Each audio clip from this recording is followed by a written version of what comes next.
एक बार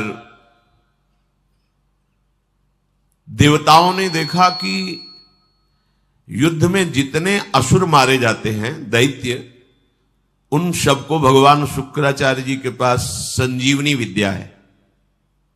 विद्या का प्रयोग किया, तत्काल जीवित हस्त पुष्ट। भगवान बृहस्पति जी के पास ये विद्या नहीं।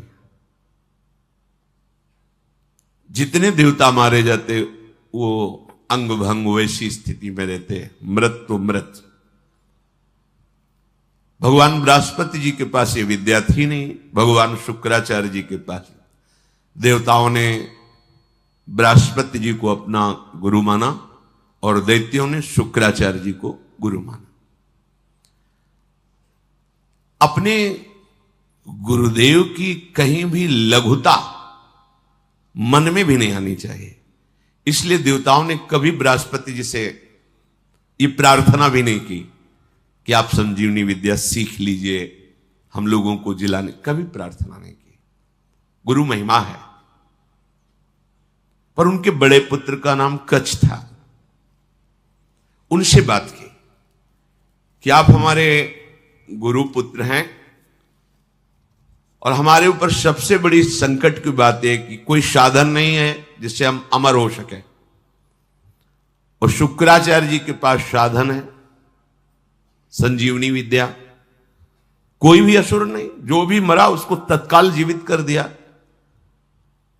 अगर आप जाएं भगवान शुक्राचार्य जी के पास और शिष्यत्व स्वीकार करें और उनको प्रसन्न कर लें तो आप अधिकारी हैं, आपको वो संजीवनी विद्या दे सकते हैं, एक जीवन को जिलाने के लिए। अपनी जो पराविद्या है, ये जन्म मरण का चक्र ही रोक करके श्री जी के पास प्राप्ति कराने वाली ये पराविद्या है। जिनसे संजीवनी विद्या प्रकट हुई है उनकी भी संजीवनी है हमारी लाडली जो। जय श्री हरिवंश मदन सर जर्जर विथिकित श्याम सजीवन मूली। दिव्य प्रमोद रससार निजांग संग पीयूष बीच निचय रविसेचयंती कंदर्प कोटि सर मूर्छित नंद सोनु संजीवनी जयति कापी निकुंज देवी।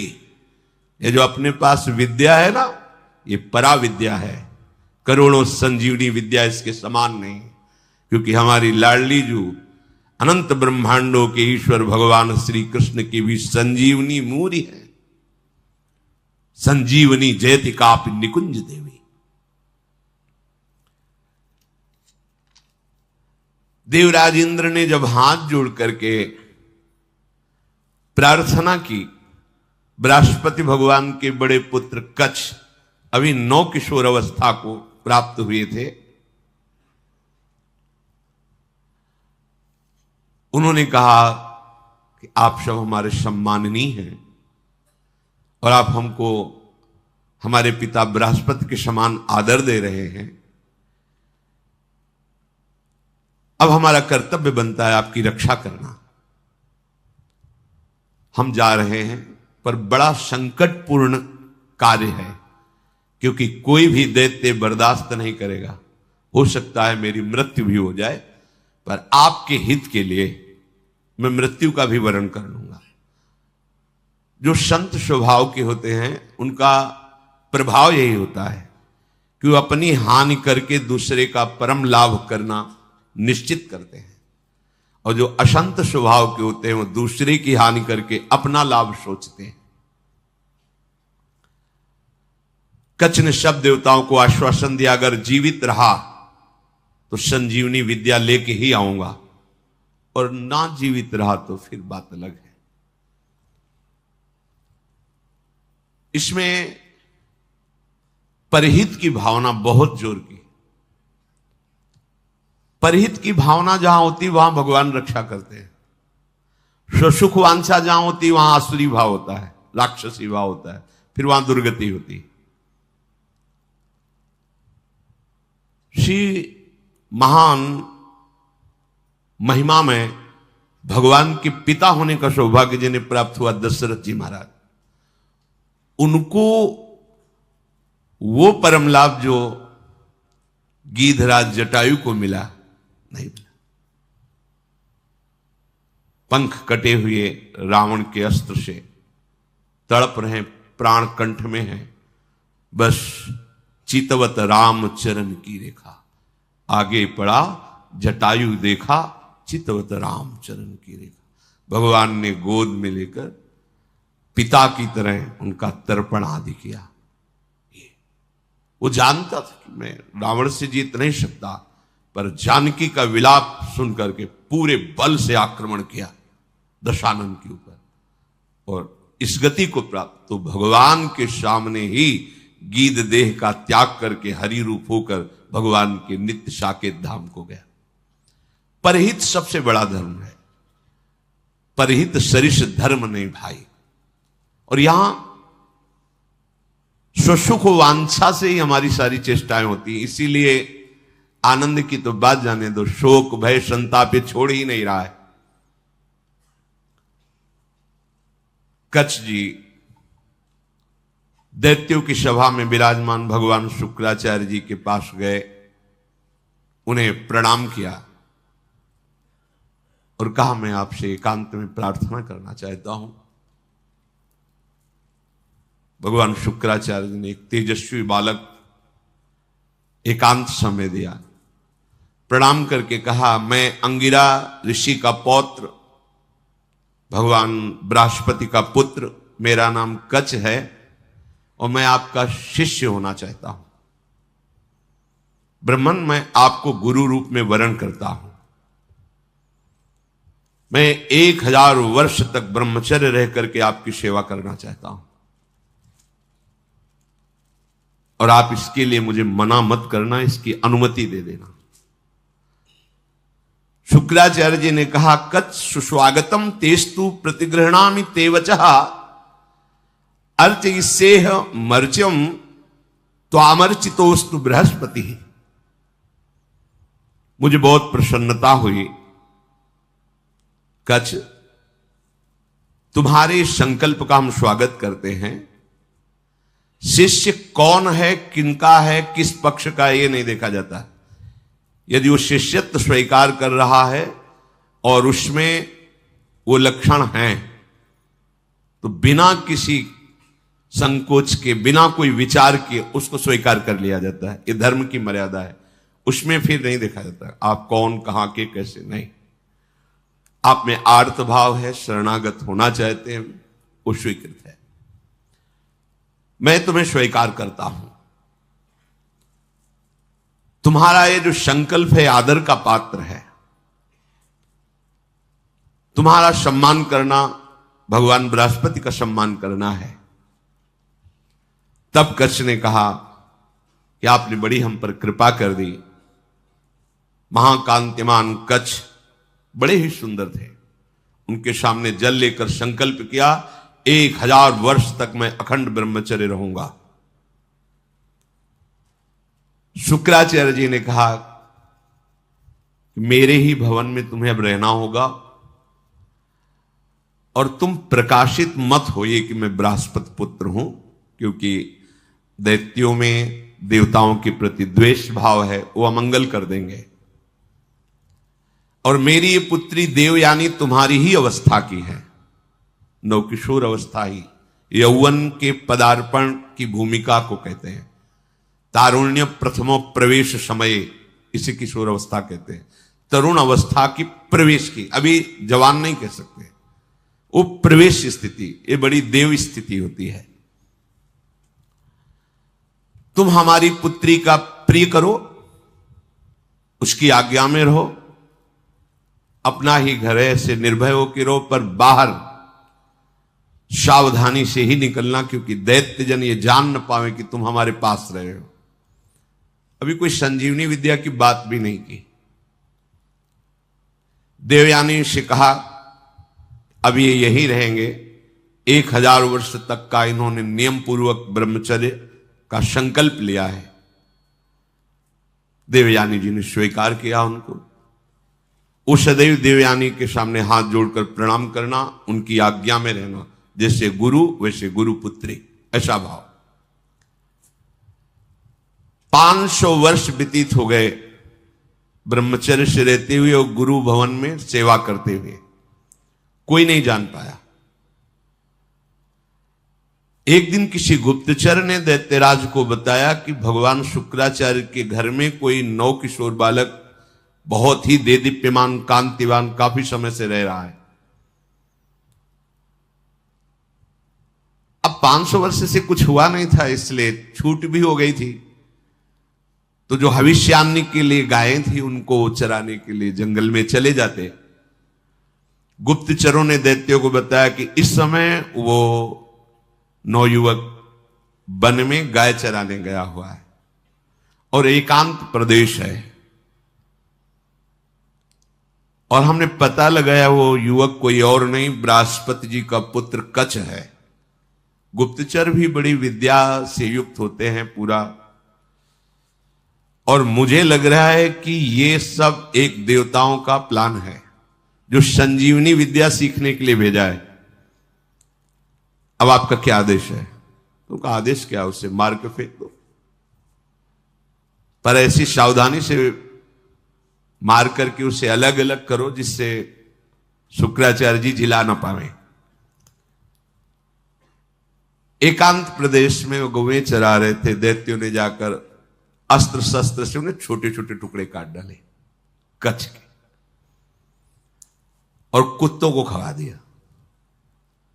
देखो, एक संजीवनी विद्या के लिए कष्ट सहना, और ये तो अंतिम है, अब संसार चक्र में ही नहीं आना। इसके लिए अगर एक बार कोई हमारे ऊपर प्रहार करे या शरीर छूट जाए तो मेरा घाटा थोड़ी है। शरीर तो वैसे ही छूटना है। अगर मुझे शरीर छोड़ने पर श्री जी मिल जाती है तो सस्ता बड़ा सौदा है, बहुत सस्ता सौदा है। प्राण दिए यह प्रेम न पाइए, और मुझे मिल रहा है तो दौड़ के पहले नंबर में खड़े होना चाहिए। ये तो एक संजीवनी विद्या है, प्राप्त तो है। दैत्यों के पास इतने सामर्थ्यशाली महात्मा भी हैं, क्या उनका स्वभाव बदला? क्या वो आनंद से तृप्त हुए क्या? लेकिन राधा राधा कह के देखो, ये राधा नाम परा विद्या है, अमृत है, तुम्हें तृप्त कर देगा। समस्त कामनाएं भस्म करके, कर्म बंधन से मुक्त करके, प्रेम में डुबोकर श्री जी के पास पहुंचा देगा। जहां न आना है न जाना है, जहां पाना तो खूब है, न गैस बनेगी, न मल बनेगा, न मूत्र बनेगा। दिव्य, न बुढ़ापा है, ना कोई पीड़ा है, ना कोई रोग है, चिदानंद शरीर। कोई भय नहीं कि कभी हटा दिए जाएंगे, दूसरा आएगा तो हमारी जगह ले लेगा, ऐसा नहीं। बस वहीं विश्राम मिलेगा। चलना है, मन में ठान लो, चलना है। पर यह बात कि जिस मार्ग में हम चल रहे हैं उसमें फूल ही फूल नहीं मिलेंगे, शूल भी मिलेंगे। शूल को देख के डरना नहीं, वो शूल फूल बन जाएंगे। पर आप सोचो कि अब हम तो भजन में चले तो सब जयमाला पहनावे हमें, और हमें प्रणाम करें, नमस्कार करें, तो भूल जाना जब आप अच्छी चढ़ाई पर चढ़ रहे होंगे तो पैर पकड़ के घसीटने वाले हजारों दौड़ पड़ेंगे, पर आपको रुकना नहीं है। बल आपका श्री जी, इसलिए कोई घसीट नहीं सकता, पर विघ्न बाधाएं आपको घेर लेंगी। किसी उत्तम वस्तु की प्राप्ति के लिए बहुत उसे छुपा के रखा जाता है, बड़े विघ्न रखे जाते हैं जिसे कोई अधिकारी ही प्राप्त कर पावे। उनको मार दिया कच्छ को, उनके शरीर के टुकड़े टुकड़े करके कुत्तों को खवा दिया। अब उस दिन गौएं बिना रक्षक के वापस आ गई। देवयानी जी ने देखा कि कच्छ तो आए नहीं, गौएं लौट आई। उन्होंने शुक्राचार्य जी से कहा कि भगवान, आपने अग्निहोत्र कर लिया, सूर्यदेव अस्ताचल को चले गए, गौएं वापस आ गई, पर कच्छ वापस नहीं आया। मेरा हृदय भयभीत हो रहा है, कच्छ के साथ कुछ अमंगल हुआ। मैं सत्य कहती हूं, मेरा हृदय कभी झूठ इशारे नहीं करता। मेरे हृदय में आ रहा है कि शायद अब कच्छ जीवित नहीं है। भगवान शुक्राचार्य जी ने ध्यान देकर देखा, बोले तो ये तो गजब हो गया। कच्छ को काट करके कुत्तों को खवा दिया दैत्यों ने। ठीक है, संजीवनी विद्या का प्रयोग किया, हर कुत्ते के पेट से फट फट करके मांस एकत्रित हुआ, जिंदा हो गए। ये संजीवनी विद्या, विद्या का बड़ा प्रभाव होता है। इलवल और वातापी नाम के दैत्य थे ना, इसी विद्या को जानते थे, और उनको संतों से द्वेष था। जो आसुरी स्वभाव के होते, संत उनका भी मंगल करते, पर उनका द्वेष होता है, उनको सताने में अच्छा लगता है। जो सीधे धर्मात्मा संत भगवत मार्ग के पथिक, उनको संकट में डालना, उनको तड़पाना, उनको मारना, इससे उनको अच्छा लगता है। जो दैत्य राक्षसी स्वभाव के जन होते हैं, भला संत किसी से क्यों ऐसा द्वेष करेंगे कि किसी को कष्ट हो। पर देखो ना, पूज्यपाद उड़िया बाबा को काट डाला गड़ासे से, भरी स्वभाव जैसे फव्वारे जैसे निकलते ना, ऐसे खून के फव्वारे निकले। ये दैत्य स्वभाव बड़ा ही कड़ुआ स्वभाव है। इलवल क्या करता कि साधारण वेश में जाता और जंगल में जितने भी ऋषि मुनि आश्रमों में सबको निमंत्रण देता, हमारे आज अहो भाग्य, आप हमारी कुटिया में पधारिए, और एक साधारण धर्मात्मा का वेश रखता। अब संत वायु पीने वाले, जल पीने वाले, पत्ता खाने वाले, कंदमूल फल खाने वाले, चलो भगवान की इच्छा से कोई निमंत्रण करने आया है, पा लेते हैं। वो अपने भाई वातापी को मार करके वैसे मिलाता कि कोई जान न पाता भोजन में। जरा जरा सब सैकड़ों ऋषियों की पंगति लगाई, सब प्रसाद पा के खड़े हुए, ताओ विद्या का प्रयोग करता, संजीवनी विद्या। वातापी फड़ाक फड़ाक सबके पेट फट जाते, और वो एकत्रित हो गए। हाँ भैया, बोले हो गए, 100 मरे, 500 मरे, उनको सुख मिलता है। अब ऋषियों की संख्या कम होने लगी तो भगवान अगस्त्य जी से कहा, जो समुद्र को पी गए थे, कि ऋषियों पर बड़ा संकट है, वो अलग अलग भेष बदल कर आता है, निमंत्रण करता है, और अपने भाई को मार करके ऐसे मिला देता है कोई जान ही नहीं पाता, और जब ऋषि पा लेते हैं तो विद्या का प्रयोग करता है और सबको मार देता है, वो जीवित हो जाता है वातापी। बोले सब निमंत्रण स्वीकार करो। अगस्त्य जी बिना निमंत्रण के पहुंच गए, आगे बैठे। बोले भैया, थोड़ा हम सबसे ज्यादा पाते हैं, तो पहली पंगत में मैं आगे बैठा हूं, पहले मैं पालूं, फिर दूसरे को परोसा जाए। ऋषि तैयार हो ना? सब ऋषियों ने कहा हाँ। अगस्त्य जी ने कहा पहले मुझे परो। उसने वही प्रक्रिया की, अपने भाई वातापी को मार करे, पूरा चाट चाट के सब पा गए अगस्त्य जी। पाने के बाद आचमन किया, खड़े हुए, तो उसने मंत्र संजीवनी विद्या पढ़ी और कहा वातापी, जे भी पुकारा सो अधो वायु ढर से निकाली। बोले गया तुम्हारा वातापी। अगस्त्य जी थे जो समुद्र को पी गए, समुद्र, अगाध समुद्र को पी गए। अधो वायु लिख, बोले गया तुम्हारा वातापी। तुम साधारण सी सब पच गया, जितनी देर पाया उतने में हमारी जठराग्नि ने पचा करके हजम हो गया, खत्म तुम्हारा वातापी। कोई विद्या काम नहीं करती ब्रह्म विद्या के आगे, भगवत विद्या के आगे। भगवान बृहस्पति जी ने जो ही ध्यान किया, देखा कि वो तो कुत्तों के पेट में है, संजीवनी विद्या का प्रयोग किया, कुत्तों के पेट फटे और कच्छ जो है मांस जुड़ के पूरा जीवित होकर सामने आ गया। देखते ही देवयानी ने पूछा, लौटने में विलंब क्यों कर दिया? तो उन्होंने कहा कि देवी, मैं समिधा, कुश और काष्ठ गुरु सेवा के लिए ला रहा था, तो एक वृक्ष के नीचे रुका, गौएं भी हमारे साथ थी। वहां कुछ असुरों ने मुझे घेर लिया और पूछा तुम कौन हो? तो मैंने बता दिया, मेरा नाम कच्छ, मैं बृहस्पति का पुत्र हूं और भगवान शुक्राचार्य हमारे गुरु हैं, उनकी सेवा के लिए मैं सामग्री ले जा रहा हूं।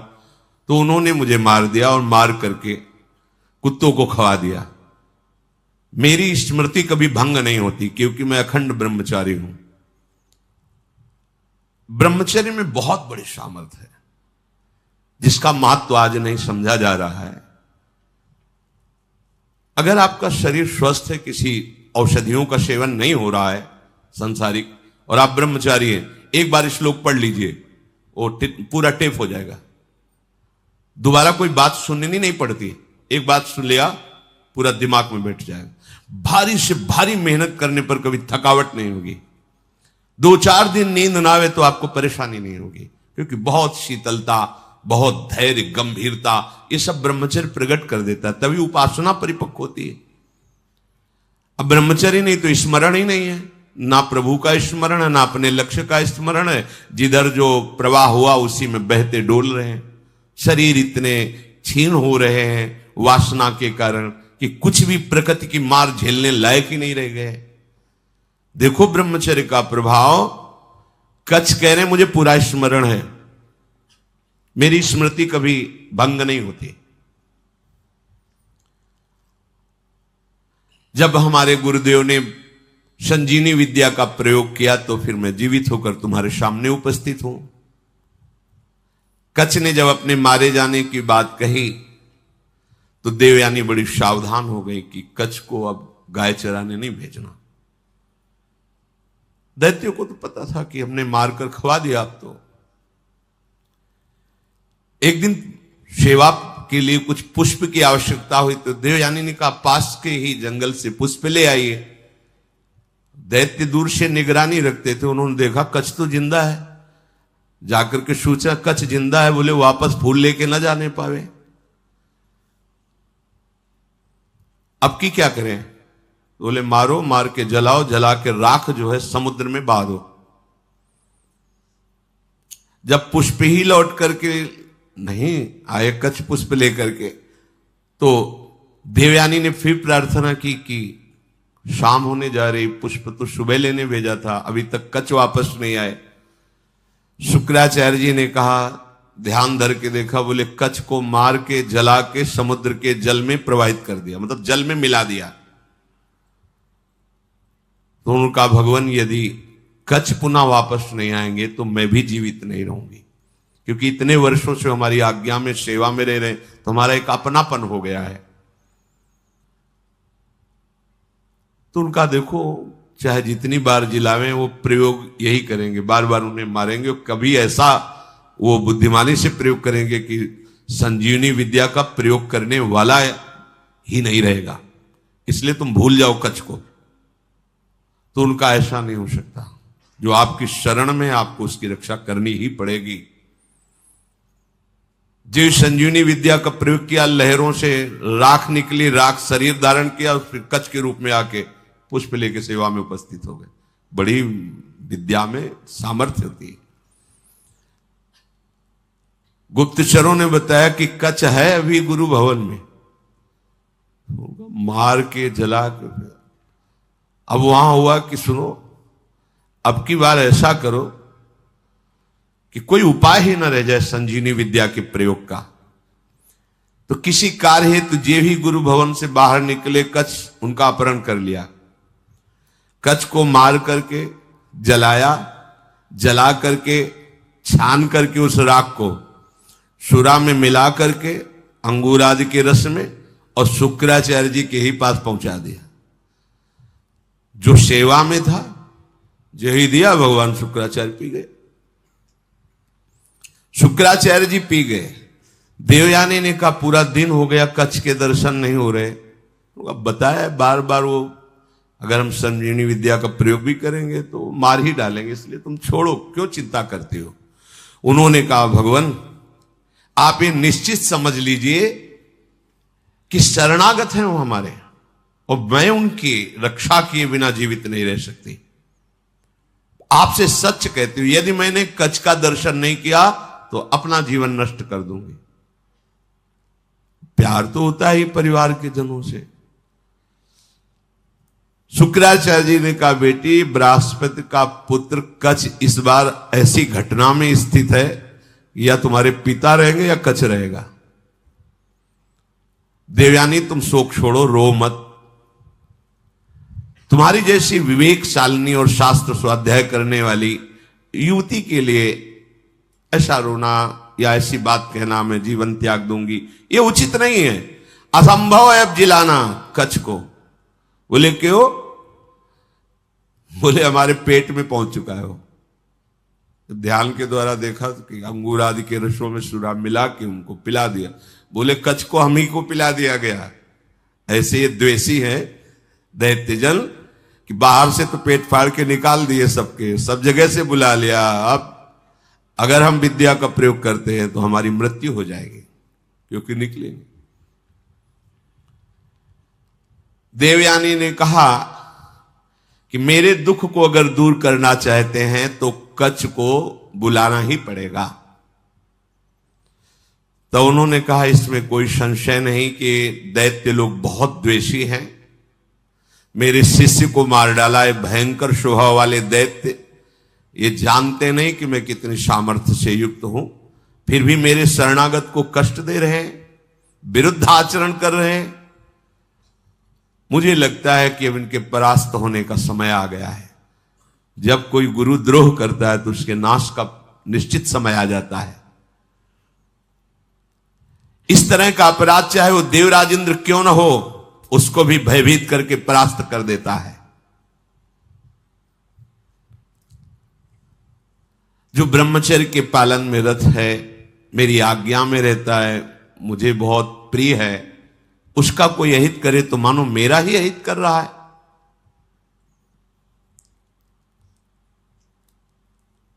गुरु ने मन में विचार किया कि अब कैसे उसको जिलाए। तो कच्छ तुम मेरी बात सुन रहे हो? संजीवनी विद्या का ध्यान करते हुए कहा। तो अंदर से कच्छ बोले, हां गुरुदेव सुन रहा हूं, बहुत भयभीत भी हूं, क्योंकि मैं आपकी आंतों के बीच में फंस गया हूं। विद्या के प्रभाव से अंदर से आवाज, गुरुदेव आप प्रसन्न हो, मैं आपको प्रणाम करता हूं। जैसे पुत्र का पिता पर और पिता का पुत्र पर स्नेह होता है, उसी प्रकार हमारा आपके प्रति और आपका हमारे प्रति स्नेह है। शुक्राचार्य जी ने कहा, उस समय मैं नहीं जान पाया जिस समय तुम हमारे मुख द्वार से उदर में गए। तो उनका गुरुदेव आपके प्रसाद से और ब्रह्मचर्य से मेरी स्मरण शक्ति मरने पर भी नहीं छूटती, मुझे पूरी याद है। यदि आपने संजीवनी विद्या का प्रभाव किया और मैंने आपके पेट को फाड़ा तो सबसे बड़ा कलंकी मैं कहलाऊंगा कि गुरुदेव की हत्या करने वाला है। गुरुदेव यद्यपि मैं कष्ट में हूं, पर मैं आपके पेट को, आप ऐसा संजीवनी विद्या का प्रयोग मत कीजिए जिससे आपकी मृत्यु हो जाए। मैं हर क्लेश सह सकता हूं, लेकिन गुरु के विरुद्ध नहीं चल सकता। आचार्यपाद, असुरों ने मुझे मार करके मेरे शरीर को जलाकर चूर्ण बना करके और अंगूर आदि के रस में मिलाकर आपको पिला दिया है। ब्राह्मी, आसुरी, दैवी तीनों मायाओं के आप ज्ञाता हैं। आपके होते हुए कोई भी माया उल्लंघन नहीं कर सकती। शुक्राचार्य जी का बेटी, दूसरा कोई कार्य कहो तो तुम्हारा प्रिय कर दें। अब कच्छ को बचा पाना बड़ा कठिन है, थोड़ी देर में मेरी आते कच्छ को पचा लेंगे। मेरे उदर के विदीर्ण होने के सिवा कोई दूसरा उपाय नहीं रह गया। अगर मैं ब्रह्म विद्या का प्रयोग करता हूं तो मेरे उदर में वो जीवित होंगे, उनका उदर, मेरा उदर फटेगा, मैं मर जाऊंगा। देवयानी जी ने कहा, पिताजी कच्छ का नाश नहीं होना चाहिए, क्योंकि आपका शरणागत शिष्य है और आपका वध होना ये मैं देख नहीं सकती, सह नहीं सकती। आप बड़े प्रवीण हैं, दोनों के बीच का रास्ता निकालिए। शुक्राचार्य जी ने कहा, बृहस्पति के पुत्र कच्छ, तुम हमारी बात सुन रहे हो? देवयानी तुम पे प्रसन्न है और मैं भी तुम्हारा हित करना चाहता हूं, इसलिए तुम सुनो, मैं तुम्हें मृत संजीवनी विद्या देता हूं। आए भी इसीलिए थे, आज तक नहीं कहा था। गुरु की शरण जिस भाव से हुआ जाता है, बिना मांगे वो बात पूरी हो जाती है, यदि आपकी निष्ठा और भावना है। देखो ऐसी परिस्थिति दैत्यों ने प्रकट की विपरीत, लेकिन वही विपरीतता इनके लिए अनुकूलता का स्वरूप हो गई। शुक्राचार्य जी ने कहा, तुम सुनो, मैं तुम्हें संजीवनी विद्या का उपदेश करता हूं। संजीवनी विद्या का उपदेश किया और कहा, जब मैं अपने ऊपर प्रयोग करूंगा तो तुम बाहर निकलना, मेरा पेट फाड़ के तो मेरी मृत्यु हो जाएगी, फिर तुम संजीवनी विद्या का प्रयोग मेरे ऊपर करना जिससे मैं जीवित हो जाऊंगा। मेरे इस शरीर से जीवित निकलकर तुम मेरे वास्तविक पुत्र बन जाओगे, क्योंकि मेरे उदर में रहे तुम। गुरु से विद्या प्राप्त करके सामर्थ्यशाली होने पर भी शिष्य को सदैव गुरु के प्रति दोष दृष्टि से रहित धर्मयुक्त दासता का भाव ही रखना चाहिए। तो भगवान शुक्राचार्य से संजीवनी विद्या प्राप्त करके उन्होंने कहा, हाँ प्रभु मेरी स्मरण में आ गई संजीवनी विद्या। जे ही प्रयोग किया, संजीवनी शुक्राचार्य जी का पेट फटा और कच्छ बाहर निकले। बड़ा ही तेजस्वी स्वरूप संजीवनी विद्या प्राप्त करने के बाद और हो गया कच्छ का, मानो मूर्तिमान वेद रूप धारण करके आ गए हो। शुक्राचार्य गुरुदेव को भूमि में मृत पड़ा देख करके उन्होंने अपनी गुरु विद्या संजीवनी का प्रयोग किया।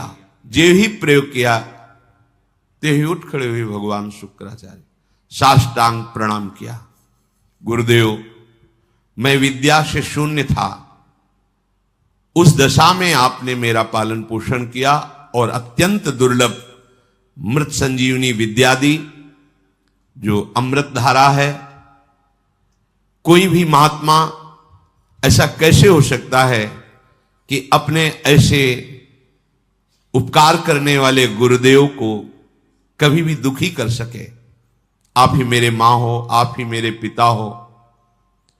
हे गुरुदेव, हम जिस कार्य के लिए आए थे वो कार्य पूर्ण हुआ, पर मैं सदैव आपका हूं, आपका दास हूं। जब जैसी आज्ञा आप हमें जरूर दीजिएगा। गुरु की कृपा के बिना कोई भी विद्या सिद्ध नहीं होती। जो गुरुदेव से विद्या प्राप्त करके गुरुदेव की अवहेलना कर देता है, उसे प्रतिष्ठा रहित पाप पूर्ण नरकों की प्राप्ति होती है। कोई भी मंद बुद्धि अज्ञान से युक्त होकर के कभी यदि अपने गुरुदेव का अपमान कर दे तो धर्म भ्रष्ट हो जाएगा, उसे ब्रह्म हत्या का पाप लगता है। इस लोक परलोक में दोनों में उसकी निंदा होती है। तपस्या की निधियों की निधि अप्रमेय शक्तिशाली महानुभाव शुक्राचार्य जी ऐसी बात सुनकर बहुत प्रसन्न हुए, गुरु निष्ठा देख करके।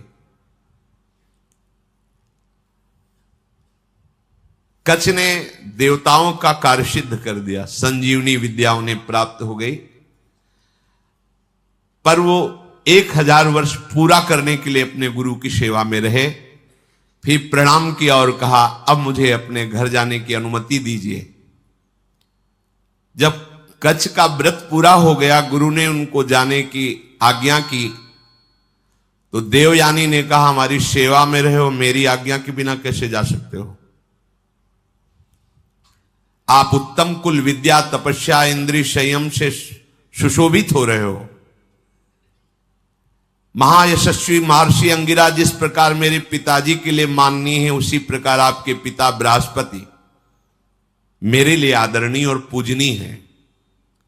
तपोधन, अब मैं जो बात कर रही हूं उस पर ध्यान दीजिए। आपका ब्रह्मचर्य व्रत 1000 वर्ष का था, समाप्त हुआ, और मैंने आपको अंदर से वर्ण किया है कि तुम हमारे पाणी ग्रहण भाव को स्वीकार करके पति बनो। मंत्रोच्चारण पूर्वक विधि पूर्वक मेरे पिता के सामने मेरा पाणी ग्रहण करो। मैंने अंदर से ये भाव किया है। कच्छ ने कहा, अब दोबारा ऐसा शब्द उच्चारण मत कर देना। देवयानी, तुम्हारे पिता भगवान शुक्राचार्य मेरे भी पिता हैं, क्योंकि मैं उनके उदर में रह चुका हूं।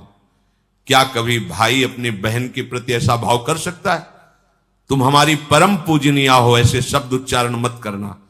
वैसे गुरुपुत्री हो, और ऐसे भी मैं शुक्राचार्य के उदर में रह चुका हूं। महात्मा भार्गव को तुम प्राणों से भी अधिक प्यारी हो। गुरुपुत्री होने के कारण मेरी परम पूजनीय बहन हो तुम। ऐसे शब्द उच्चारण मत करो। देवयानी, जैसे मेरे गुरुदेव तुम्हारे पिता शुक्राचार्य सदा मेरे माननीय है, बिल्कुल उसी तरह मैं गुरुदेव की तरह तुम्हारा सम्मान करता हूं, तुम्हारी आज्ञा में रहा हूं, ऐसी बात मैं सुनना भी नहीं चाहता। देवयानी ने कहा, मैं आपका सम्मान करती हूं, आपकी भावना का, लेकिन जब से आप आए हैं और आज तक मैंने आपकी प्राणों की रक्षा की, मेरे ही कारण आप जीवित हो, मेरे ही कारण तुम्हें संजीवनी विद्या मिली। मैं हठ ना करती तो तुम हमारे पिता के हाथों में ही पच जाते। इसलिए तुम्हारा जीवन मेरा दिया हुआ जीवन है। इसलिए सौहार्द के साथ मैं कहती हूं कि मैं उत्तम भक्ति के द्वारा तुम्हारी आराधना करूंगी। तुम धर्म के ज्ञाता हो, मेरे प्रति ऐसा भाव त्याग दो और मेरा पाणी ग्रहण स्वीकार करो। कच्छ ने कहा, उत्तम व्रत का आचरण करने वाली देवयानी, मैं तुम्हारी इस आज्ञा का कदापि पालन नहीं कर सकता। तुम्हें प्रसन्न होना चाहिए मेरे ऊपर। मैं तुम्हें गुरु से भी बढ़कर पूज्य दृष्टि से सदैव देखा हूं। मेरे हृदय में कभी तुम्हारे प्रति ऐसा भाव नहीं आया। मैं तुम्हारी ये बात नहीं सुन सकता। तुम मेरी बहन थी, बहन हो और बहन ही रहोगी, ये मेरा दृढ़ निश्चय है। अब मैं तुम्हारा आशीर्वाद चाहता हूं, मुझे आशीर्वाद दो और मैं अपने देवलोक को जाता हूं, तुम्हारा मंगल हो। ऐसा कहकर के प्रणाम किया कच्छ ने। यद्यपि धर्म से युक्त कच्छ की वाणी थी, देवयानी को गुस्सा आ गया। उनका, हमारी बात को ठुकरा रहे हो तो मैं श्राप देती हूं। जिस कार्य के लिए तुमने कठोर तपस्या की, यहां आए, संजीवनी विद्या सीखी, तुम्हारी संजीवनी विद्या निष्फल हो जाए। यह है, मिलते मिलते भी बात बिगड़ जाती, लेकिन हरि शरणम में बात नहीं बिगड़ती। ध्यान रखना, निमिषहु ना अकृपा जब चितये तब ऐसे। ये सब इतिहास इसीलिए तुम्हें सुना रहे हैं कि हमारे भगवान की शरणागति कितनी मीठी मृदु है। घोर अपराध बन जाने पर भी भगवान कभी त्यागते नहीं। इतना कई बार मरना पड़ा जिस संजीवनी विद्या के लिए, उसी का श्राप मिल गया, निष्फल हो जाए। अब तो होश उड़ गए। जिसके लिए इतना श्रम हो, निष्फल। देवयानी, ये तुमने धर्मयुक्त कार्य नहीं किया। तुम गुरुपुत्री हो, गुरुपुत्री समझकर तुम्हें क्षमा करता रहा जब तुम बार बार पाणी ग्रहण की बात करती रही।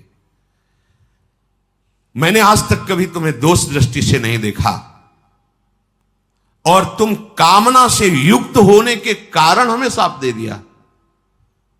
इसलिए मैं तुम्हें आज शाप देता हूं।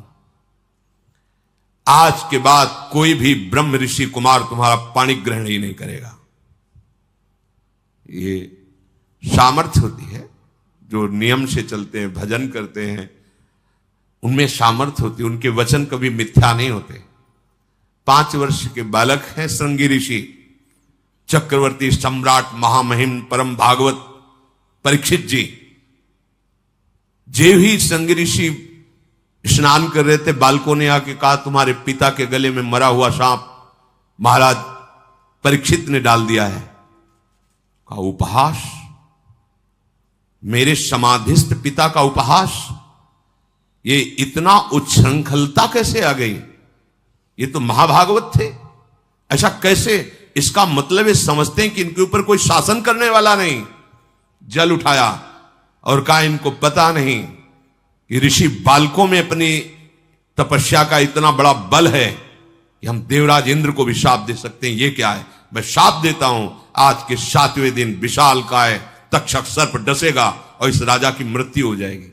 अमोघ, कोई नहीं काट पाया। 5 वर्ष के बालक श्रृंगी ऋषि। तुमने काम के वशीभूत होकर के मेरी विद्या को निष्फल होने का शाप दे दिया, तो तुम्हारा पाणी ग्रहण संस्कार की जो भावना है, कोई भी ब्रह्म ऋषि कुमार तुम्हारा वरण नहीं करेगा। ये मेरा शाप है। गई विद्या, गई। देखा कितना श्रम और हाथ क्या लगा। अब देवताओं को भारी समस्या का फिर कोई उपाय नहीं। अब जब कोई उपाय नहीं होता तब एक उपाय जागृत होता है, हरि शरणम।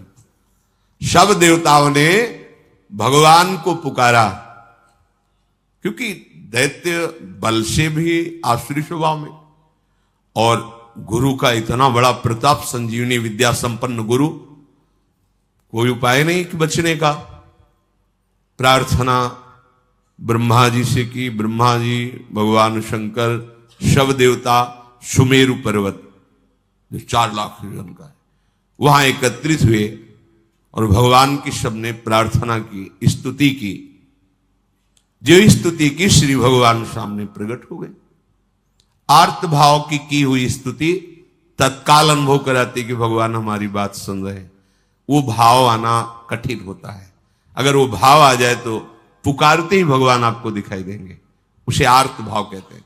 जैसे गजेंद्र ने आर्त भाव में पुकारा, द्रौपदी जी ने आर्त भाव, एक क्षण भी नहीं लगा भगवान उपस्थित हो। ऐसे समस्त देवता, भगवान ब्रह्मा शंकर आदि ने जब आर्त भाव से भगवान को पुकारा कि एकमात्र भगवान श्री हरि ही अब हमारी रक्षा कर सकते हैं, वही उपाय कर सकते हैं।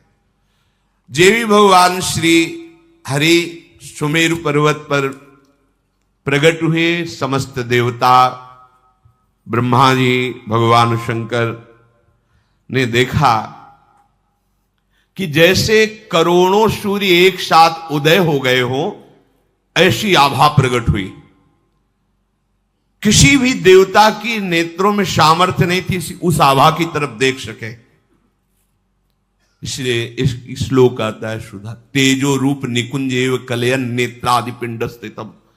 निकुंज ऐसा तेजोमय है कि किसी की सामर्थ्य नहीं देख सके।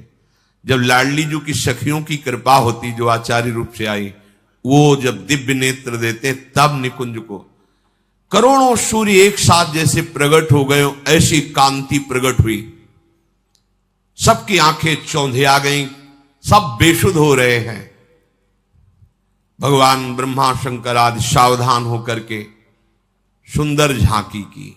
उस तेज के बीच में मरकतमणि पन्ने के समान स्वच्छ श्यामल शरीर, जैसे कमल के भीतरी भाग के समान सुकुमार नेत्र, लाल लाल डोरियां, चमकता हुआ करोड़ों बिजलियों की कांति वाला पीतांबर, सर्वांग सुंदर श्याम शरीर, रोम रोम से सुंदरता फूट पड़ रही है। धनुष के समान टेढ़ी भौहें, बड़ा सुंदर मुख, महामणिमय किरीट, भुजाओं में बाजूबंद, कानों में झलकते हुए कुंडलों की चमक, कपोल सुंदर खिले हुए, करधनी में लड़ियां, हाथों में कंगन, गले में चरणों तक माला। भगवान श्री हरि प्रकट हुए। जे ही भगवान प्रकट हुए तो भगवान के दिव्य पार्षद आसपास सब सेवा में उपस्थित, सुदर्शन चक्र आदि मूर्तिमान पार्षद रूप होकर सेवा में रहते हैं। जब आदेश होता है तो अस्त्र रूप धारण करके फिर लीला करते हैं, जैसा आदेश भगवान का होता है। समस्त देवताओं ने साष्टांग पृथ्वी पर लौट करके भगवान श्री हरि को प्रणाम किया और सबने भगवान की स्तुति की। अजात जन्म स्थिति संयमाया गुणाए, निर्वाण सुखार्णवाये, अणुरणिम ने परिगण्य धामने, महानुभावाय नमो नमस्ते। संपूर्ण सृष्टि का प्रादुर्भाव, स्थिति और प्रलय ये आपसे ही होती है, पर आप इससे संबंध नहीं रखते। होती आपसे ही है पर आप इससे संबंध नहीं रखते। जैसे चुंबक के आकर्षण से लोहा जो जड़ है वो चलायमान होता है, पर चुंबक की कोई इच्छा नहीं होती, उसका स्वाभाविक ऐसा आकर्षण है कि उसमें हलचल पैदा हो जाती है। ऐसे ही श्री भगवान की सामर्थ्य से सृष्टि का सृजन पालन लय होता रहता। भगवान निर्लेप है, निर्विकार है, प्राकृत गुणों से रहित एवं मोक्ष स्वरूप परमानंद के महान समुद्र, सूक्ष्म से भी सूक्ष्म और महान से भी महान, हे परमेश्वरशाली प्रभु श्री हरि, हम आपको बार बार नमस्कार करते हैं। समस्त देवताओं ने भगवान की स्तुति की और कहा, प्रभु आप ही हमारे रक्षक हैं। जब कोई विशेष संकट पड़ता है तब आप हमारी रक्षा करते हैं। ब्रह्मादि देवताओं ने स्तुति करके मौन होकर हाथ जोड़कर खड़े हो गए। यह स्वभाव है क्या, जब हार जाता है तब याद आती भगवान की। ये सबका स्वभाव, पहले ही भगवान की याद कर लो। पर वो जब किसी ऐसी विपत्ति में फंसता है कि कोई सहयोगी नहीं होता, तब भगवान की याद आती है। सब हाथ जोड़कर खड़े हो गए। समस्त लोकों के एकमात्र स्वामी भगवान श्री हरि ने कहा, ब्रह्मा, शंकर और समस्त देवताओं, सावधान होकर सुनो, ये मेरी सलाह है, इससे तुम सबका मंगल होगा। इस समय तुम्हें यह समझना चाहिए कि गुरु की कृपा है दैत्यों के ऊपर। तुम युद्ध में परास्त नहीं कर सकते। गुरु मेहरबान तो चेला पहलवान। भगवान कह रहे हैं तुम परास्त नहीं कर सकते। असुरों पर काल का एक छत्र कृपा प्रसाद है, क्योंकि वो गुरु सेवा में है, शुक्राचार्य जी को अनुकूल किए हुए हैं। उनकी इस समय कोई भी अभ्युदय या अवनति नहीं कर सकता। हमारा विचार है कि इस समय तुम्हें अस्त्र शस्त्र रहित होकर उनकी सभा में जाना चाहिए, नमस्कार करना चाहिए, उनसे मित्रता करनी चाहिए और फिर एक बड़ा कार्य का अनुष्ठान करो। जब तुम्हारा कार्य सिद्ध हो जाए फिर तुम भले उनसे लड़ाई करना।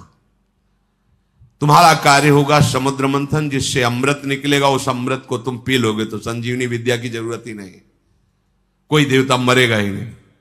पर अमृत अकेले नहीं निकलेगा, मंथन में प्रयत्न करेंगे वो भी, पर वो अहंकार और द्वेष से युक्त होने के कारण उस अमृत के अधिकारी नहीं है। वो अमृत तुम्ही को मिलेगा।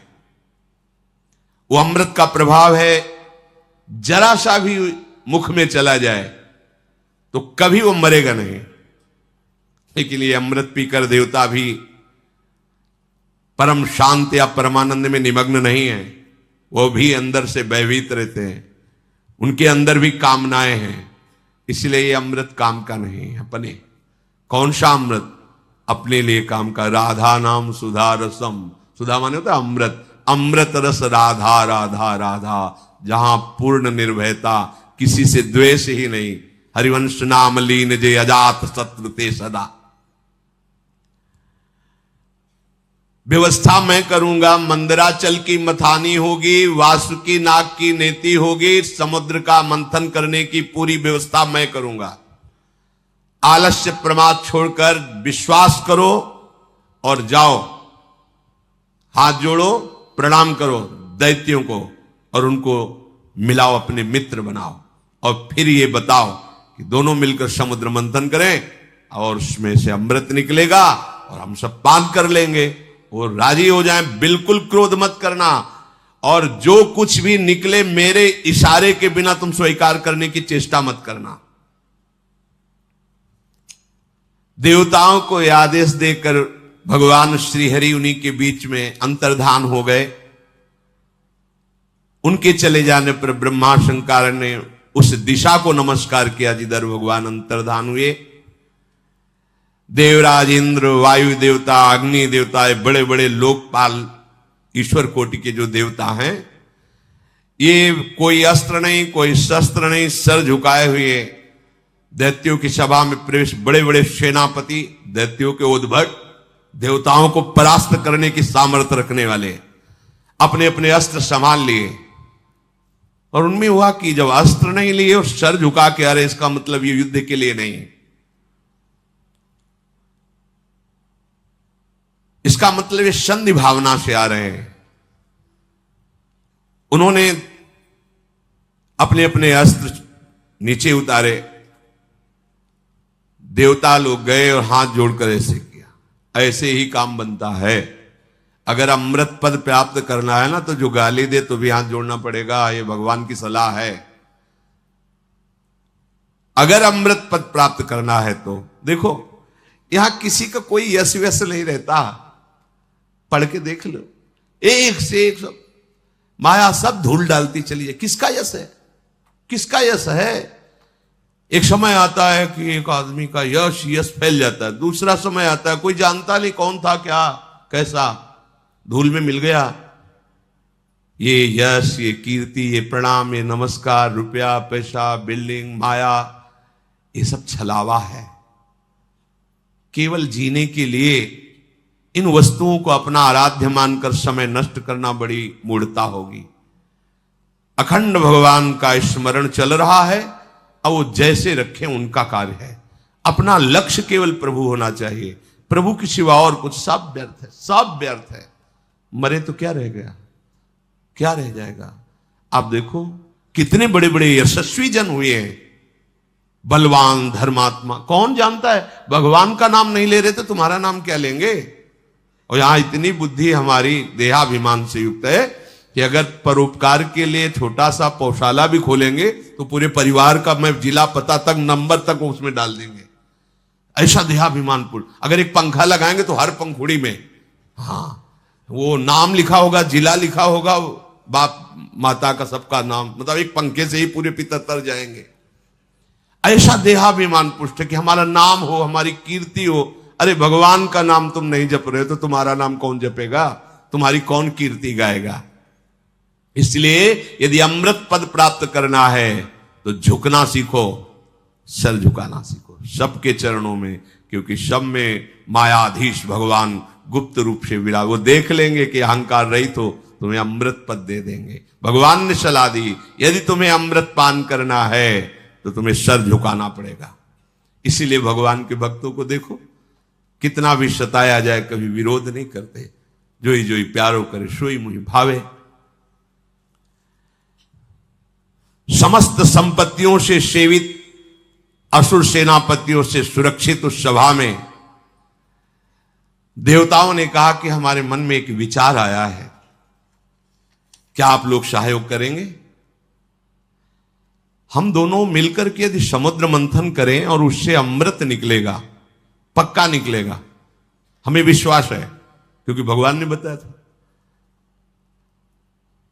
अगर आपको जचे तो आप स्वीकृति दे दो तो उपाय किया जाए अमृत मंथन का। तो वहां शंबर, अरिष्ट नेमी, त्रिपुर निवासी बड़े बड़े बलवान दैत्य बैठे थे। उन्होंने कहा अमृत मिल जाएगा तब तो सब बढ़िया बात बन गई। अब इसमें समझौता की क्या बात है, हम सब एक ही है, चलो समुद्र मंथन प्रारंभ करते हैं। सबने मंथन के लिए स्वीकृति दे दी, समुद्र मंथन के लिए। भगवान ने बताया था कि मंदराचल की मथानी होगी, 11,000 योजन ऊपर, 11,000 नीचे। एक योजन का मतलब 4 कोस, 11,000 का मतलब 11 का मतलब 44,000 कोस, 44,000 कोस ऊंचे। और नीचे मूल जड़ भी 11,000 उखाड़ के लाना है समुद्र के समीप, और इसकी मथानी बनानी है।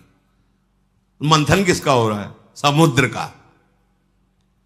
अब बड़े बड़े बलवान देवता दैत्य मंदराचल को ललकारते हुए, गरजते हुए उखाड़ तो लिया, पर फिर संभाल नहीं पाए तो सैकड़ों देवता और दैत्य चटनी बन गए, इतना बड़ा पहाड़।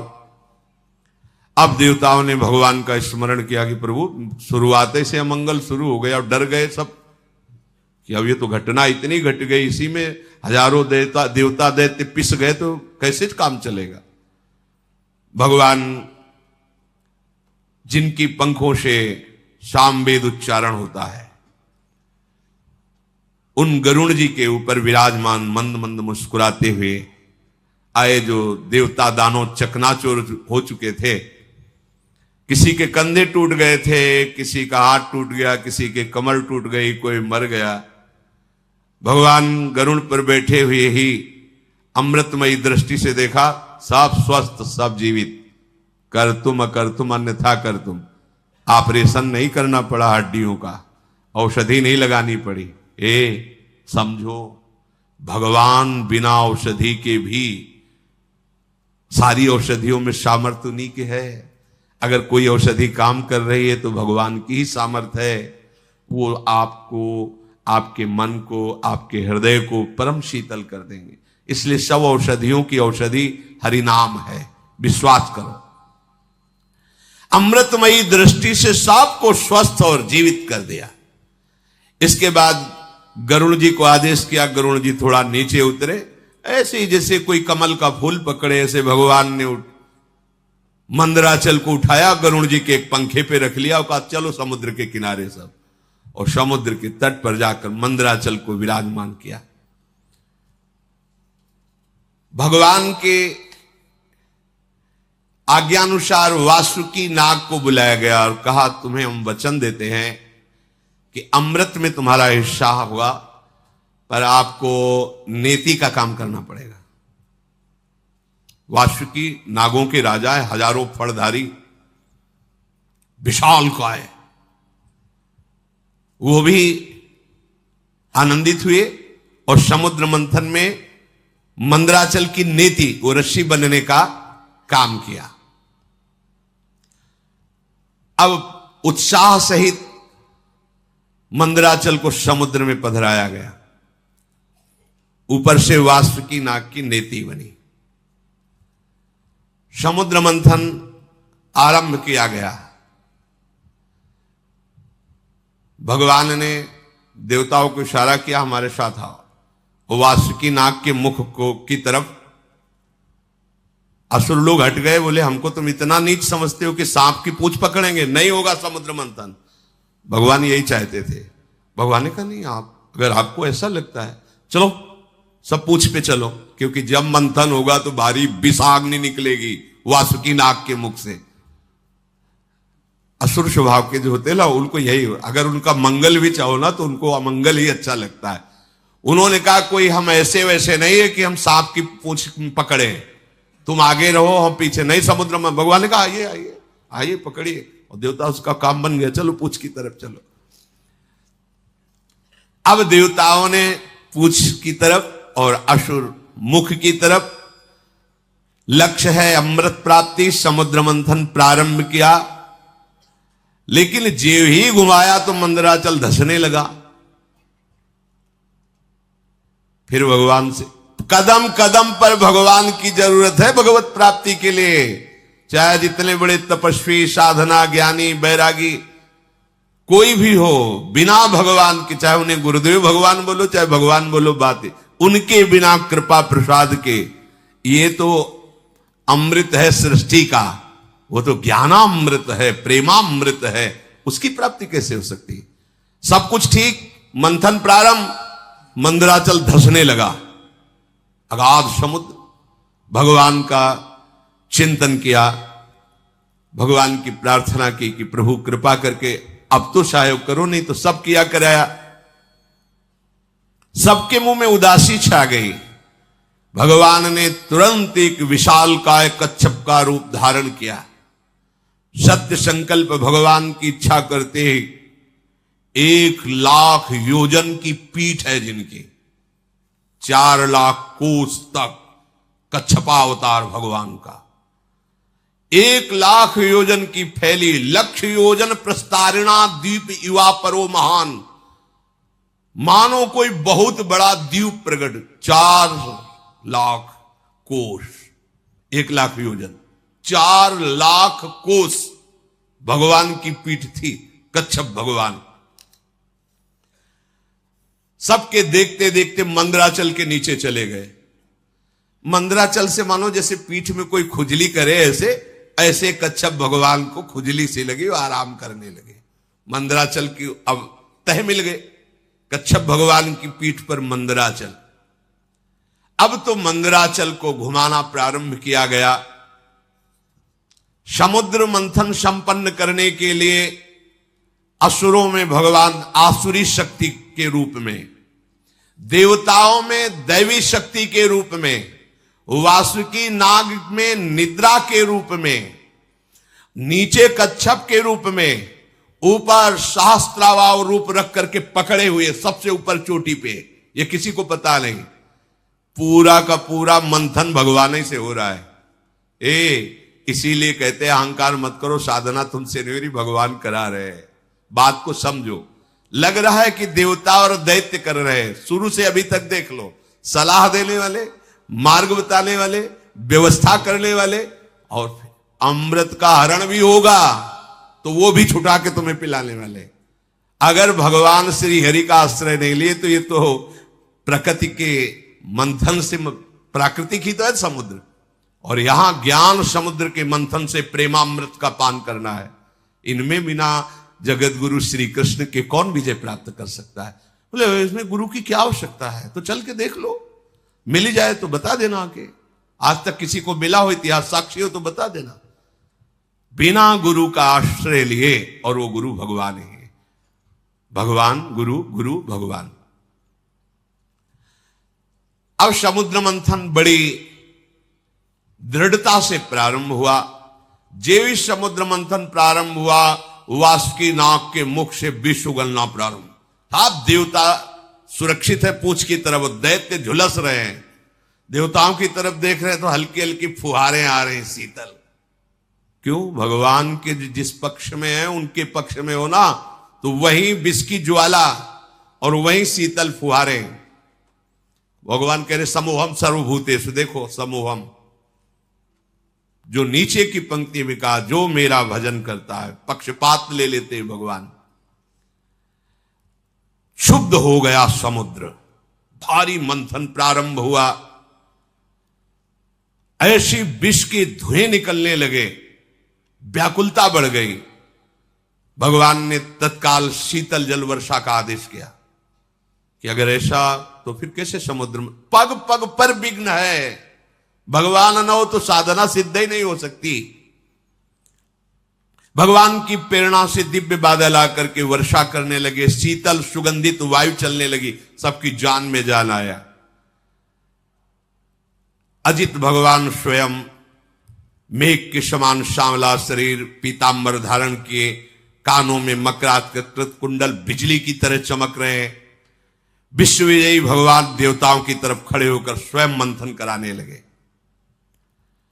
अब बड़े वेग से मंदराचल घुमाया जाने लगा। समुद्र में खलबली मच गई।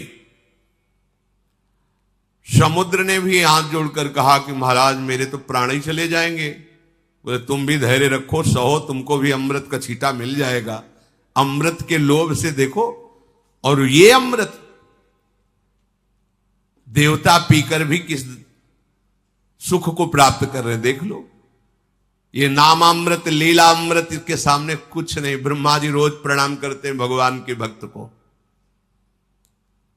ये भगवान की भक्ति के समान जो प्रेमामृत है, कहीं नहीं, कहीं नहीं। जो अमृत पिए हुए देवता, उनसे भी श्रेष्ठ मानव देह कहा गया है। देव दुर्लभ ही होनी कही गई। क्यों? क्योंकि इसमें तुम नामामृत का पान कर सकते हो, ज्ञानामृत का पान कर सकते हो, प्रेमामृत का पान कर सकते हो। अब तो जे भी मंथन शुरू हुआ तो हलाहल विष निकला। मंथन काय के लिए हो रहा है? अमृत के लिए। पर अमृत के पहले क्या निकला मंथन में? विष। इस विष को केवल शिव पचा सकते हैं, शिव, दूसरा नहीं। क्या विष है? कहते जब पहले भजन नहीं करते थे बड़ी शांति लगती थी, जब से भजन शुरू किया गंदी गंदी बातें आ रही, काम आ रहा, क्रोध आ रहा। अब मंथन शुरू तो विष आएगा नहीं। शिव, तुम्हारा संबंध नहीं है अंतःकरण धर्म से, ये ज्ञान ही शिव है। वंदे बोधमयम नित्यम, बोध माने ज्ञान। जो ज्ञान स्वरूप है वही इस विष को पचा सकता है। नहीं पचाना मुश्किल है, हार जाओगे, भाग जाना पड़ेगा, आप टूट जाओगे। नहीं, ज्ञान के द्वारा, विवेक के द्वारा। अगर इस विष को न पचाया होता तो संतों ने अमृत पान न किया होता। हलाहल नामक इतना वो जहरीला कि उसके जो फूहे उड़ रहे थे, आसपास का सब वन भस्म हो गया। अब देवता दैत्य सब के प्राण व्याकुल हो गए केवल उसकी भाप से, जो जहर निकला। भगवान ने कहा कि चलो सब कैलाशपति का स्मरण करो। देवाधिदेव महादेव भगवान शंकर ही बचा सकते हैं। भगवान सदाशिव को पुकारा, अंबा के साथ भगवान प्रकट हुए। ऋषि मुनि देवता दैत्य सब प्रणाम करके प्रार्थना कर रहे। तीनों लोकों का अभ्युदय और मोक्ष जिन ऋषियों ने संकल्प करके कि सबका मंगल हो, वो सब ऋषि भी आ गए और स्तुति करने लगे भगवान शंकर की। देव देव महादेव भूतात्मन भूत भावन त्राहिनः शरणापन्नास त्रैलोक्य दहनाद विषाद। हे देवताओं के भी आराध्य देव, देवाधिदेव महादेव, अब आप ही समस्त प्राणियों की रक्षा कर सकते हो। हम सब आपकी शरण में आए हैं। ये त्रिलोकी को भस्म कर देगा विष।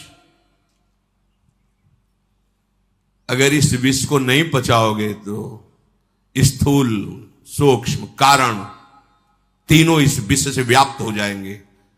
जिस काम के लिए ये मंथन शुरू हुआ था साधना का, वो काम पूरा नहीं हो पाएगा। इस विष को पचाना ही होगा, शिव रूप होकर, जीव रूप होकर नहीं। देहाभिमानी जीव, अंतःकरण धर्म का दृष्टा शिव। अंतःकरण पर काम आदि का वेग आ रहा है, ना कि मेरे में। अगर ये ज्ञान नहीं रखोगे, हमारा मन ऐसा, हमारा मन ऐसा, ढो मन की सारी बातें, उसी में फंसे रहो। मन थोड़ी तुम हो, अंतःकरण में स्फुरित हो रहा, तुम उसको देख रहे हो। उसकी गंदी बातें मत स्वीकार करो, मत उसको सपोर्ट करो, जीत जाओगे। इस त्रिलोकी को भस्म करने वाले उग्र विष से आप हमारी रक्षा कीजिए। भगवान शंकर से जब स्तुति की समस्त लोकपालों ने, प्रजा का संकट देखकर अकारण करुणा करने वाले भगवान शंकर ने अपनी प्रिया अंबा सती जी से कहा, देवी देखो तो बड़ा संकट उपस्थित हुआ इनके ऊपर। यद्यपि लालसा थी अमृत की, और निकला पहले विष। और सिद्धांत भी है, यत तज्ञे विषम्युत परिणामे अमृतोपमम। ये विष जैसा लगता है, 2 बजे उठना और फिर दिनचर्या करना, ब्रह्मचर्य से रहना, भजन की भावना में डूबना, किसी से कोई भी व्यवहार नहीं, मनोरंजन नहीं, ये सब विष जैसा लगता है। इसका परिणाम अमृत होगा। अब मेरा कर्तव्य बनता है कि मैं इन्हें निर्भय कर दूं। सबकी रक्षा करना सामर्थ्यशालियों की सामर्थ्य का प्रयोग है। सज्जन पुरुष अपने क्षणभंगुर प्राणों की भी बलि देकर दूसरे की रक्षा करते हैं। देखो, कोई भी कार्य करने के पहले अपने अर्धांग से अनुमति लेना ही चाहिए। यहां प्रमाण दे रहे हैं जगत गुरु भगवान शिव, सती जी से कह रहे हैं कि अब हमारे इनकी रक्षा करने आप आदेश कीजिए, आप सहमति दीजिए। उनके ऊपर कृपा करना ही है, और इस कृपा से मुझे पता है कि मुझे श्री हरि का प्रेम प्राप्त होगा, क्योंकि श्री हरि के ही द्वारा प्रेरित ये कार्य हो रहा है। चराचर जगत में जब श्री हरि प्रसन्न हो जाते हैं तो फिर उसको और कुछ प्रसन्न करना बाकी नहीं रहता किसी के लिए। मैं इस विष का भक्षण करूंगा। विश्व के दाता, जीवन दाता भगवान शंकर जब सती जी से ऐसा कहा तो सती देवी ने उस प्रस्ताव को पास किया। हाँ ठीक है भगवान, आप जगत अम्बा है ना, जगत मंगल के लिए, और अपने प्रभु का वो सामर्थ्य भी जानती है। भगवान ने उस विष को आकर्षण किया खप्पर में, पूरा विष, और भगवान शिव उस हथेली के पात्र में रखकर विष को पान कर गए। बड़ा प्रभावशाली था, इसलिए हृदय में नहीं जाने दिया, बाहर नहीं रहने दिया, ये गले में रोक लिया। हलाहल विष उसने प्रभाव दिखाया, पूरा कंठ श्याम वर्ण का हो गया। इसलिए भगवान शिव का एक नाम नीलकंठ भी है। जिस समय भगवान शिव विष पी रहे थे तो उससे एक छोटा सा एक विष की बूंद गिरी, उसी से जितनी जहरीली औषधियां, जहर और सर्प बिच्छू आदि जो जहरीले जंतु, उसी जहर से हुआ। अगर पूरा जहर होता तो क्या होता? सब भस्म हो जाता त्रिभुवन। भगवान शिव ने उसे गले में रोक लिया। फिर मंथन प्रारंभ हुआ, आगे की चर्चा है। ये समुद्र मंथन है। बिना हृदय मंथन किए भगवत प्राप्ति के अमृत पद को कोई प्राप्त नहीं करता। एक संजीवनी विद्या के लिए उन्होंने जीवन को दांव में लगा दिया। एक अमृत प्राप्ति के लिए जो लोकवत है, देखो कैसा, आप भगवदामृत पान करने के लिए कितने मजबूत होने चाहिए। इसे किसी ने कुछ कह दिया, आप रो रहे हो। कोई थोड़ा विघ्न आ गया, भजन छूट गया, उदास बैठे हो, भगवान तुम्हारी क्या यही भगवत्ता है? एक सुख सुविधा दी थी वो छीन लिया, अब कोई हमारा नहीं रहा वो छीन, ये सब बहुत नीचे स्तर के। तुम बहादुर हो, ऐसे सूरवीर हो कि त्रिभुवन में तुम्हारे कोई कदम को लड़खड़ा न सके, रोक न सके भगवत प्राप्ति। क्योंकि शाहयोगी हमारे प्रभु हैं। देखो ना, समुद्र मंथन में अगर प्रभु ना हो तो प्रारंभ ही नहीं होता। ऐसे ही तुम्हारे भगवत प्राप्ति को अगर प्रभु स्वीकार न किए होते तो प्रारंभ ही नहीं होता। यही सर आवत अति कठिनाई, राम कृपा बिनु आई न जाई। गृह कारज नाना जंजाला, तेति दुर्गम शैल विशाला। पहाड़ जैसे हैं ये घर परिवार के मोह ममता। इसको जो लांघ कर तुम आए हो ना, तो हरि ने तुम्हें घसीटा है। वही अमृत पद तक सहयोग करते हैं और वही अमृत पद के रूप में मिलते हैं। इसलिए साधक को कहा जाता है कर्ता भाव छोड़ो। ये मत सोचो कि आप कुछ कर रहे हो, आपसे प्रभु करा रहे हैं। जैसे समुद्र मंथन में सब कुछ प्रभु कर रहे हैं। मंदराचल लाने वाले, सलाह देने वाले अर्थात प्रेरणा करने वाले, फिर मंदराचल को लाने वाले, फिर मंदराचल को रोकने वाले, फिर ऊपर से मंदराचल को दबाने वाले, वासुकी नाग में निद्रा के रूप में, देवताओं में दैवी शक्ति के रूप में, असुरों में आसुरी शक्ति के, वही सब रूप में कर रहे हैं। हमारे जो भी भागवतिक साधना होती मेरे प्रभु मेरे हृदय में बैठकर करा रहे हैं। कर्ता भोक्ता भाव नष्ट हो जाएगा, अमृत पद की प्राप्ति होगी। भगवान ही इस विषैले काम क्रोधादि से हमारे को बचाते हैं, अपनी सामर्थ्य नहीं। कभी किसी को अहंकार नहीं करना चाहिए। यदि जितेंद्री हो, धर्म से चलते हो, भजन कर रहे हो तो भगवान की कृपा से कर पा रहे हो। अगर उनकी कृपा का छत्र हट जाए तो अभी आपको दिखाई देगा आप कुछ नहीं हो, कुछ नहीं हो। जहां कहीं किसी बड़े महात्मा को कभी ऐसा लगा तो भगवान ने अनुभव करा दिया। जैसे देवर्षि नारद जी बहुत बड़े महापुरुष हैं, काम विजयी, जरा सा लगा तो आपने चरित्र सुना।